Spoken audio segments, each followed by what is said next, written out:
नमस्कार दोस्तों, स्वागत है आपका DHFF अड्डा में। सुशांत सिंह राजपूत की मौत को लेकर तमाम जांच तो चल ही रही है, लेकिन इसी बीच ऐसे रिएक्शंस भी आ रहे हैं जो आपको जानने चाहिए।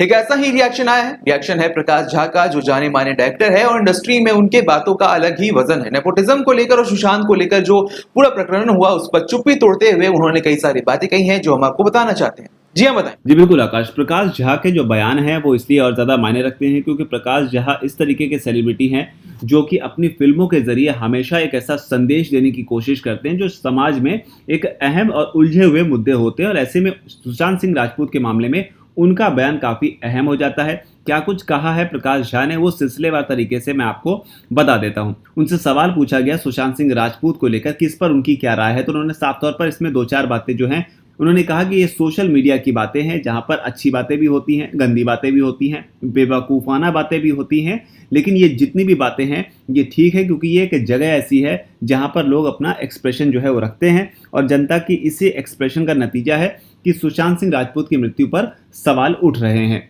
अब ये जो मृत्यु हुई है ये बहुत ही दुखदायी है। साथ ही उन्होंने ये भी कहा आकाश प्रकाश झा ने कि पिता के दुख का उन्हें ज़्यादा दुख है क्योंकि सुशांत सिंह राजपूत तो चले गए, लेकिन पिता को, यानी कि सुशांत सिंह राजपूत के पिता को सुशांत की इस मौत को हर रोज़ जीना पड़ेगा। तो ये एक बड़ी बात कही उन्होंने पारिवारिक पहलू के नज़रिए से। साथ ही आकाश उन्होंने ये भी कहा कि वो व्यक्तिगत तौर पर सुशांत से कभी मिले तो नहीं, लेकिन उनके बारे में वो इतना ज़रूर कहेंगे कि वो एक अच्छे कलाकार थे, एक सधे हुए आर्टिस्ट थे और जो भविष्य था सुशांत सिंह राजपूत का वो काफ़ी ब्राइट था। साथ ही उनकी मौत पर आगे बोलते हुए वो कहते हैं कि अब लोगों ने आशंकाएं व्यक्त की हैं, तो अब ये एक अच्छी बात है कि मामला जो है वो CBI को दे दिया गया है। उम्मीद करता हूं, आगे वो कहते हैं, उम्मीद करता हूं कि CBI अच्छे से काम करेगी और इस घटना को एक क्लोजर मिलेगा। इंडस्ट्री में जिस तरीके से चीज़ें इनसाइडर वर्सेस आउटसाइडर को लेकर चलती रहती हैं या फिर दूसरी तमाम चीज़ें होती हैं, उस पर ये आगे प्रकाश झा कहते हैं कि ये लोगों के विचार हैं और इंडस्ट्री भी अपने तरीके से फंक्शन करती रहेगी और ये विचार जो हैं ये भी आते ही रहेंगे। साथ ही वो ये भी कहते हैं कि इंडस्ट्री में यहाँ पर चीज़ें जो हैं वो उतनी आसान होती नहीं हैं। आगे वो कहते हैं कि बॉबी जैसे लोग जो हैं, बॉबी का जिक्र इसलिए शायद वो करते हैं क्योंकि बॉबी देओल के साथ उनकी एक वेब सीरीज़ आ रही है आश्रम।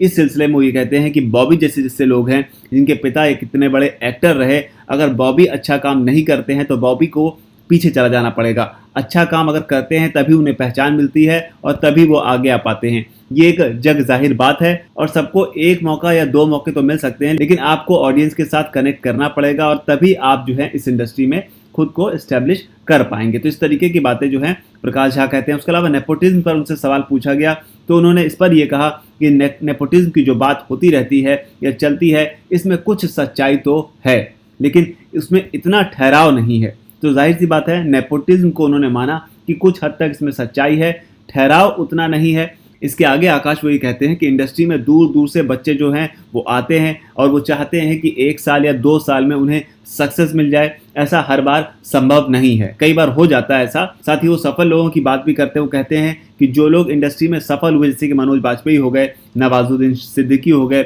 खुद शाहरुख खान हो गए, या खुद उन्होंने अपना जिक्र भी किया। उन्होंने कहा कि हमें इंडस्ट्री में खुद को एस्टेब्लिश करने के लिए एक लंबा वक्त लगा, कई साल हमने इंडस्ट्री में दिए और एक बार अगर आप ऐसा कुछ कर ले जाते हैं और उन ऊंचाइयों को छू लेते हैं तो फिर आपके बारे में कोई कुछ कह नहीं सकता है, यानी कि आप एक तरीके से पराकाष्ठा को प्राप्त कर लेते हैं। एक अहम बात आकाश यहाँ पर प्रकाश झा ने जरूर मानी कि जो मौके मिलने की बात होती है वो बाहर के मुकाबले इंडस्ट्री के लोगों को आसानी से मिल जाते हैं और बाहर के लोगों को इसमें मुश्किल रहती है। हालांकि साथ ही वो ये भी कहते हैं आकाश कि ये चीज़ जो है हर क्षेत्र पर लागू होती है। जैसे कि कोई ट्रेन जो है वो चलती है एक प्लेटफॉर्म से दूसरे प्लेटफॉर्म, और जैसे ही वो स्टेशन पर पहुंचती है तो इस ट्रेन के अंदर बैठे हुए लोगों को लगता है वो इनसाइडर हैं और बाहर से जो लोग ट्रेन में अंदर एंट्री करना चाहते हैं उन्हें एंट्री करना इतना आसान नहीं होता है। लेकिन जैसे ही वो ट्रेन अगले स्टेशन पर मूव करती है और जो लोग पिछले स्टेशन पर आउटसाइडर थे वैसा ही व्यवहार जो है वो बाहर खड़े दूसरे लोगों के साथ करने लगते हैं। तो ये एक तरह का ह्यूमन नेचर है। इस तरह से प्रकाश झा जो इस बात को समझाने की कोशिश करते हैं। साथ ही वो ये भी कहते हैं कि आपको मेहनत तो करनी पड़ेगी, लगन दिखानी पड़ेगी, आपको पेशेंस रखना पड़ेगा, आपको अपने हुनर को बार बार चमकाना पड़ेगा और तब जाकर कहीं आपको मौका मिलता है, और अगर आपको उसके बाद मौका मिल गया और आप फिर चमक जाते हैं। तो इस तरह की कई सारी बातें उन्होंने नेपोटिज्म पर भी बोली। इसके अलावा आकाश इस इंटरव्यू में बॉबी देओल भी मौजूद थे, उनसे भी सवाल पूछा गया और उनके जवाब भी अहम हो जाते हैं क्योंकि बतौर इनसाइडर बॉबी देओल क्या सोचते हैं क्योंकि उनका जो खुद का करियर ग्राफ रहा है वो काफ़ी डामाडोल रहा है। और ऐसी सूरत में बॉबी देओल के बयान जो है वो भी सुनने चाहिए। बॉबी देओल से सवाल पूछा गया तो उन्होंने बहुत ही एक ऑनेस्ट जवाब दिया और एक ऐसी चीज़ को उन्होंने माना जो आमतौर पर इनसाइडर्स नहीं मानते हैं। सवाल के जवाब में वो ये कहते हैं कि स्ट्रगल तो सबकी लाइफ में आएगी, चाहे वो इनसाइडर हो या फिर आउटसाइडर हो। हाँ, ये भी सच है कि अगर आप एक परिवार से ताल्लुक़ रखते हैं जिसका प्रोफेशन वही है तो उसके लिए मौके मिलना आसान हो जाते हैं। यानी कि अगर आप इंडस्ट्री में काम करते हैं और इंडस्ट्री में अगर आपका परिवार है तो आपको मौके मिलना आउटसाइडर के मुकाबले आसान होते हैं। और ये बात बॉबी देओल का खुद मानना एक बड़ी बात है, क्योंकि कोई भी इनसाइडर इस चीज़ को इतनी आसानी से मानता नहीं और इसी चीज़ को लेकर हमेशा विवाद रहता है।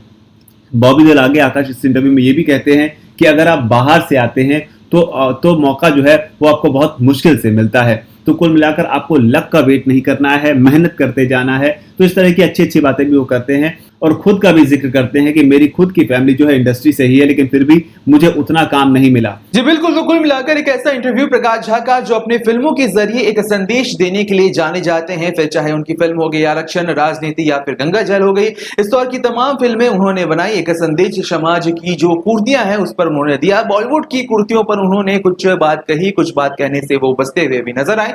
लेकिन कुल मिलाकर प्रकाश झा का क्या पक्ष है वो हमने आपको बताया, बॉबी देओल इस पर क्या सोचते हैं वो भी हमने आपको बताया। इन दोनों के इंटरव्यू पर, इन दोनों की बातों पर आपकी क्या राय है कमेंट सेक्शन में लिखकर बताएं, क्योंकि आपकी बात का, आपकी सोच का भी सामने आना जरूरी है। हमारी इस रिपोर्ट को आप लाइक करें, शेयर करें। हमारा अगर काम पसंद आता है तो हमारे चैनल DHFF अड्डा को सब्सक्राइब करना ना भूलें। इस वीडियो को यहां तक देखने के लिए आपका धन्यवाद। नमस्कार।